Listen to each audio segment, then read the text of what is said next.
Chez Forrester, Carter et Zoé abattus sont revenus de la cérémonie de mariage annulée. Zoé exprime qu'elle a vraiment hâte de voir un mariage Forrester. Carter dit en riant, ne vous inquiétez pas, ils arrivent tout le temps. Il y en aura sûrement un autre bientôt. Zoé dit que l'officiant de mariage sexy l'a excitée. Avant que les choses ne deviennent trop chaudes, Zoé est appelée pour un problème de travail. Peu de temps après le départ de Zoé, une voix de la porte a crié « Il voit comment c'est ».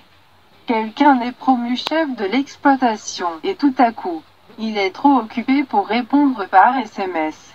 Carter se retourne alors qu'une énigme se glisse sur son visage. Il forme alors un sourire lorsqu'il se rend compte que la voix appartient à Zand Forrester. Zand rend le sourire et dit à Carter qu'il retourne à Los Angeles. Carter propose d'aider Zand et Nicole à se réinstaller. Zand leva la main, exposant un doigt sans bagues et partagea qu'il était revenu seul. Nicole restera à Paris. Zand déclare qu'il suppose que certaines choses ne sont tout simplement pas censées être. Carter demande s'il y a une chance que Zand et Nicole se remettent ensemble. Zand se surprend presque à répondre, mais il se rend compte que Carter essaie de changer de sujet. Zand pose ensuite des questions sur la cérémonie de renouvellement des vœux que son oncle Ridge est censé avoir. Carter explique que la cérémonie n'a pas lieu et essaie à nouveau de faire pression sur Zand pour obtenir des détails sur la façon dont son mariage avec Nicole s'effondre. Zand refuse poliment de donner plus de détails, posant plutôt des questions sur la vie amoureuse de Carter. Carter sourit largement et devient quelque peu timide alors qu'il raconte à Zand sa romance relativement nouvelle. La porte du bureau s'est légèrement ouverte et Zoé, vêtue d'une robe en dentelle, dit qu'elle attend avec impatience l'after party juste tous les deux. Sa voix s'estompe quand elle voit que Carter n'est pas seul. Zand plaisante. Juste « Waouh !» ajoutant « Et ils ne se sont même pas officiellement rencontrés ». Carter présente Zoé et Zand. Zoé remarque qu'elle et Zand se suivent sur les réseaux sociaux.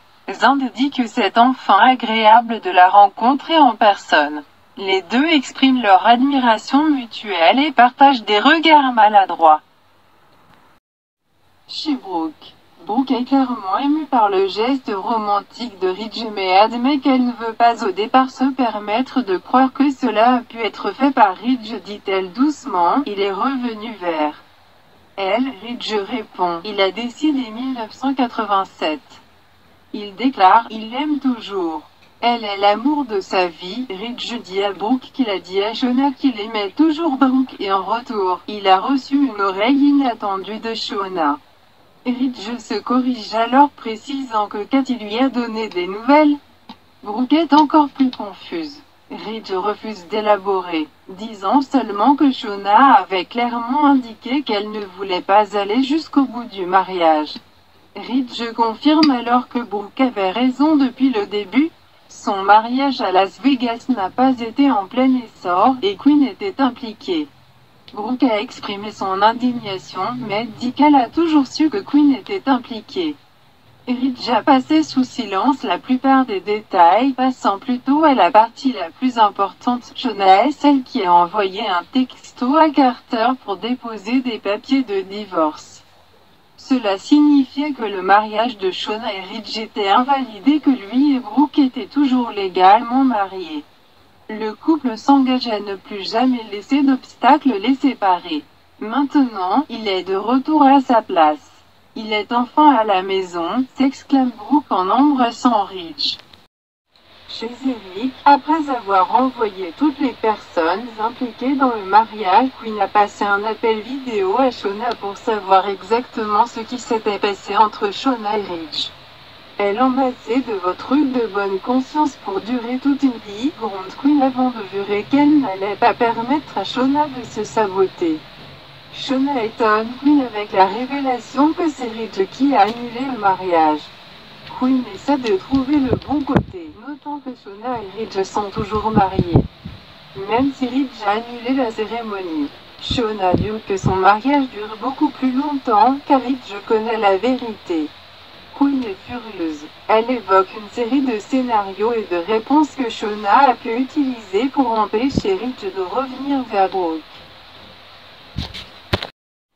Alors qu'elle raconte ce qui s'est vraiment passé à Vegas, Quinn ne sait pas qu'Eric est au coin de la rue.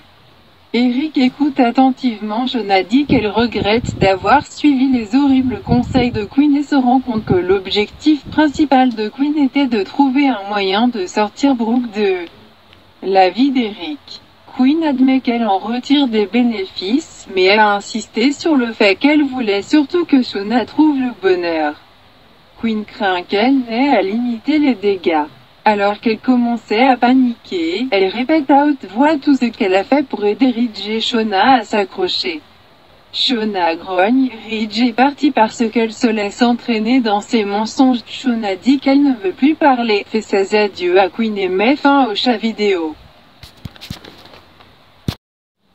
Eric se tient silencieusement en train d'essayer de traiter tout ce qu'il a entendu.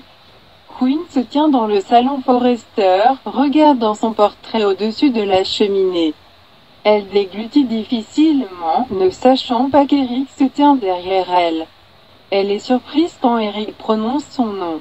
Quinn dit qu'il est dommage que le mariage n'ait pas eu lieu et dit à Eric que quelque chose est apparu à propos du mariage de Shauna et Ridge à Las Vegas dont elle veut lui parler.